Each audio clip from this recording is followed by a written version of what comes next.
Hey guys, welcome to Bethel Online. My name is Jason. I'm one of the pastors here, and we're so glad you decided to make us a part of your weekend. No matter who you are, where you come from, we're so glad you're here. Our vision is to be a safe place for real people to encounter the real Jesus and experience real change. Our hope and our prayer is that no matter who you are or what you've been through, you know that you are loved and you are wanted here. We would love to get to know you better and help you connect with all that's going on. You can do this by going to our website at www.bethel.us or by downloading the Bethel app. You can find our app by searching Bethel Putco in your app store. Both online and in the app, you can fill out a digital connection card. It only takes a minute and it'll help us know how to serve you better. Another way you can connect today is through giving. Your generosity at Bethel directly impacts God's mission to radically change people's lives in Putnam County and beyond. Through the ministries of Bethel and the many local and regional organizations we support, people are able to see the grace of God and how much He loves them. You can always give on our website at bethel.us/give or in the Bethel app. Thank you for partnering with us and making a difference. Well, thanks again for tuning in online today. Know that you are wanted and welcome here, and you are loved. I hope you all have a great day. Everyone has a junk drawer. Like in your house, like there's this drawer and it's filled with batteries, screwdrivers, maybe some nail clippers, some Post-it notes, and it really doesn't make a lot of sense. And over time, you put it in there to kind of, in your mind, clean up a little bit. You put whatever you put in there and it kind of cleans things up. But inside, you know that there's a mess in that drawer that eventually, as you put more and more stuff in there, you're gonna have to address. And I think when it comes to our walk of faith, there are behaviors and habits that we can start to do. And the next thing you know, we have a big mess. And what I want to do in this series is to begin to address the mess. I think there's a question that anyone who goes through suffering or pain feels. And I think there's a question like, why me? Like, I've been trying to do the right thing and this happened to me. And we can begin to get this mentality that's a victim's mentality. You see, the messes in our life, these are issues that need to be eliminated or changed so we can experience God's best for us, what God has for us. Romans chapter 12, verse 2 tells us, don't copy the behavior and customs of this world, but let God transform you into a new person by changing the way that you think. Then you will learn to know God's will for you, which is good and pleasing and perfect. Today, I want to talk about one of the messes that can begin to spiral or begin to snowball in our life to an entire mentality. It's okay to ask the question, why me? But if we begin to think in our mind that it's always us or that life for us is not fair and that we are always the victim, it can begin to damage us. For many of you, you may have accidentally stepped into a victim mentality because someone was victimizing you. And I don't want to undermine the pain of being victimized, but the reality is we can begin to say that our whole life has made us victims.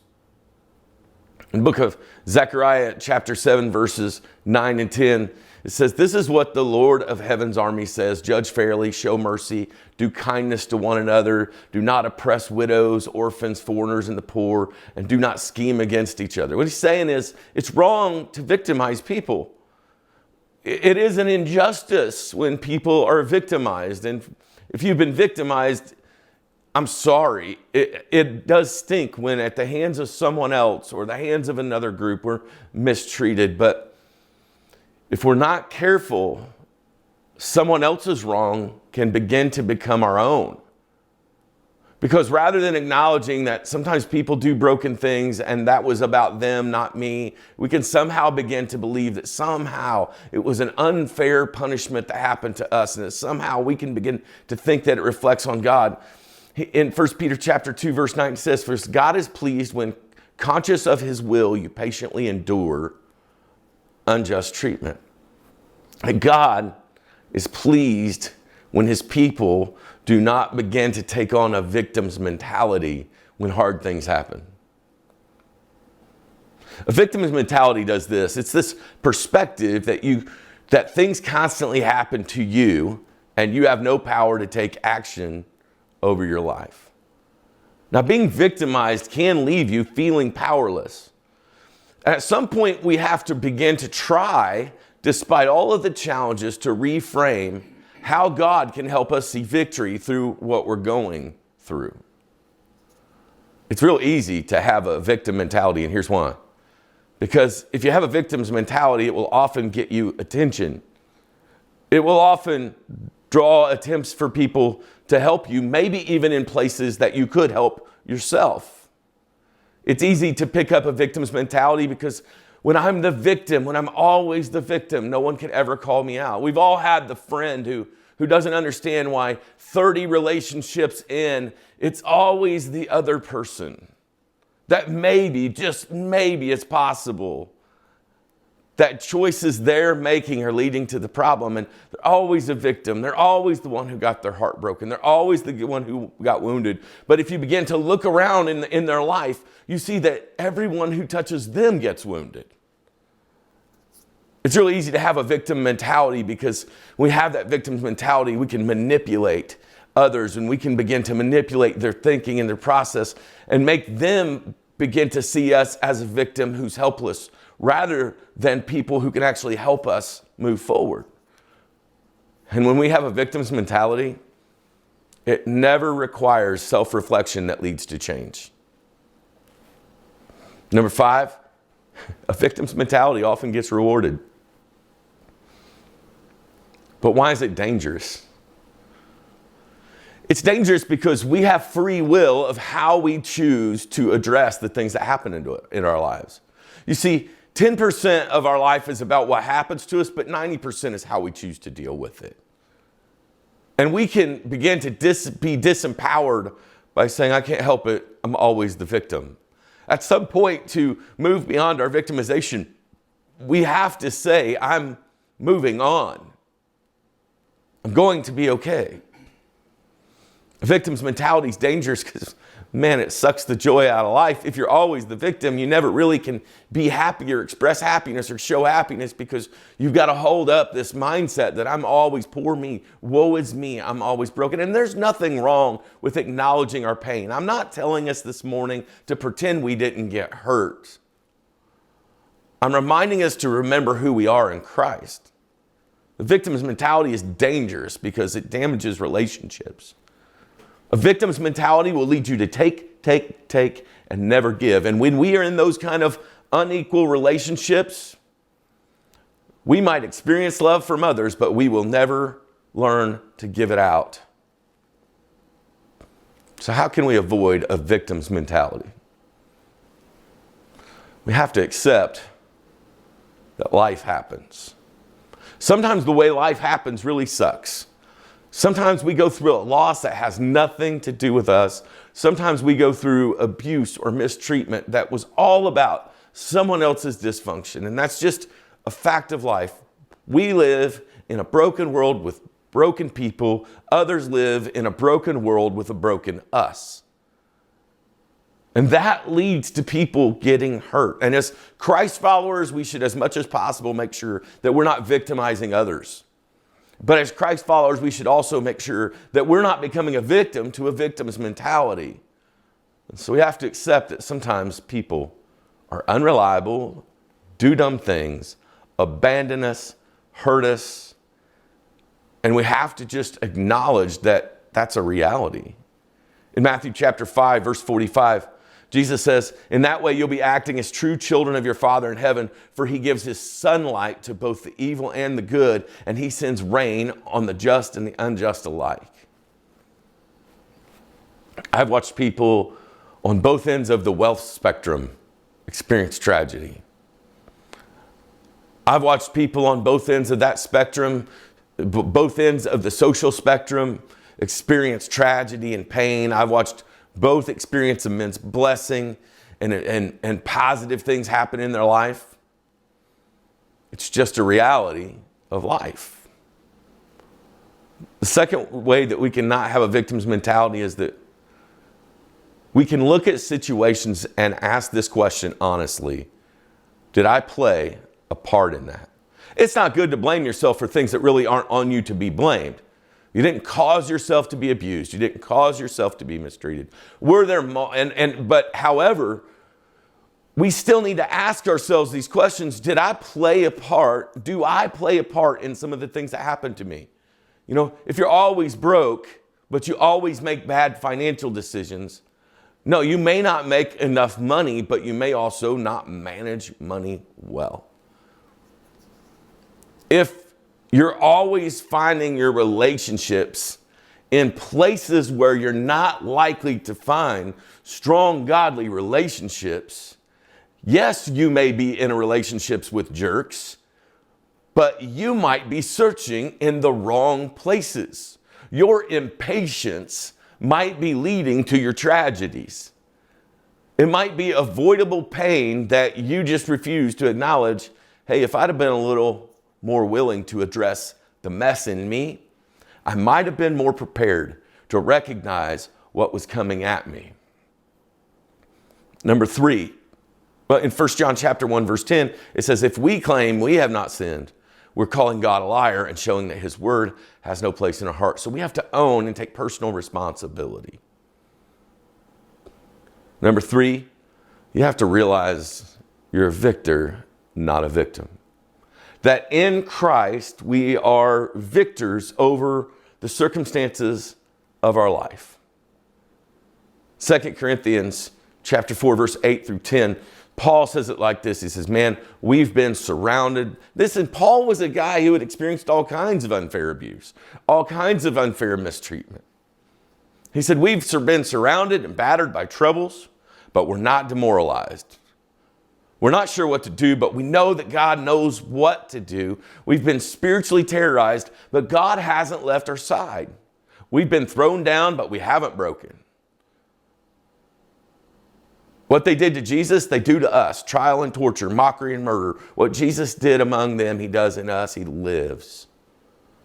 What Paul's saying here is that because Jesus lives, I can have victory over what happens in my life.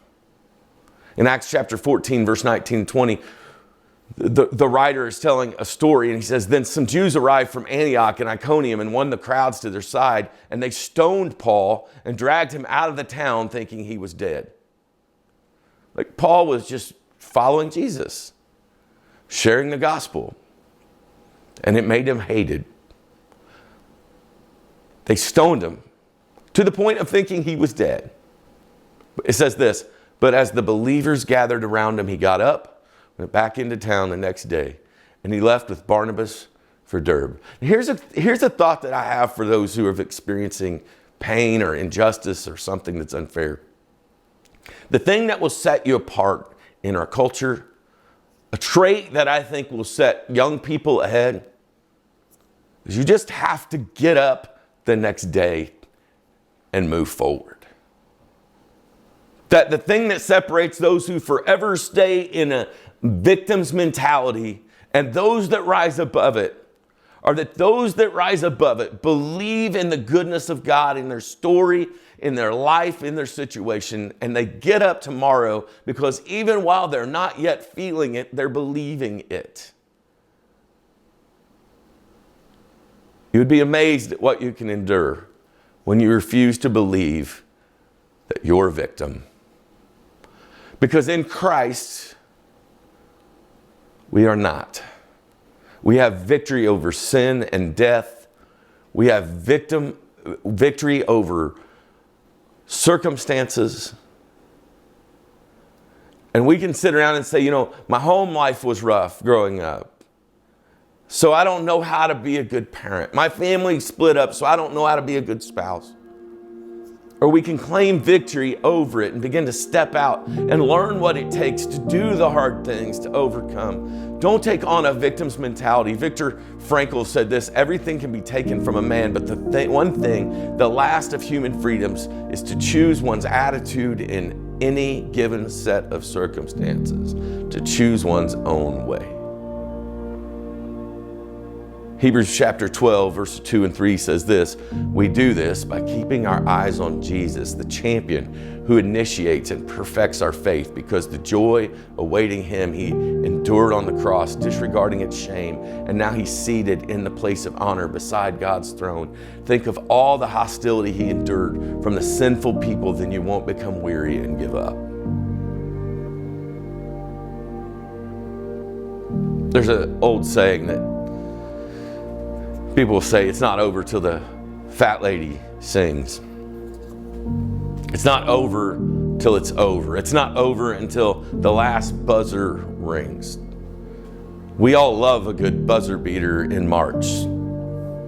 For some of us, we've begun to think that the game is over, that our life, that it's over because of something that happened to us. But maybe we can begin in a trust in God and his goodness to explore the possibility that maybe we can rise above having been victimized and become victorious. Everyone loves a comeback story. It's time for you to go live yours. I love you and have a great week. Hey, thanks so much for watching. Are you ready to take your next step? We would love to hear from you. You can send an email to hello@bethel.us. You can send us a message on Facebook, or you can let us know in the Bethel app. And speaking of the Bethel app, take a moment, if you haven't already, to go to your app store and search Bethel Putco to download our app. There's all kinds of great resources in the app. You can listen to messages, you can view the messages from Sunday morning, and you can also fill out a digital Connect card. You can do that today and each week to let us know that you're tuning in. You can also find some great information about our Bethel Kids Ministry and our Be The One student ministries. Also in the app, you can give. It's one of 3 ways you can give: with online giving at bethel.us/give, in our app, Bethel Putco, or through text. Hey, thanks again for joining us. We hope you have a great day and know that you are loved.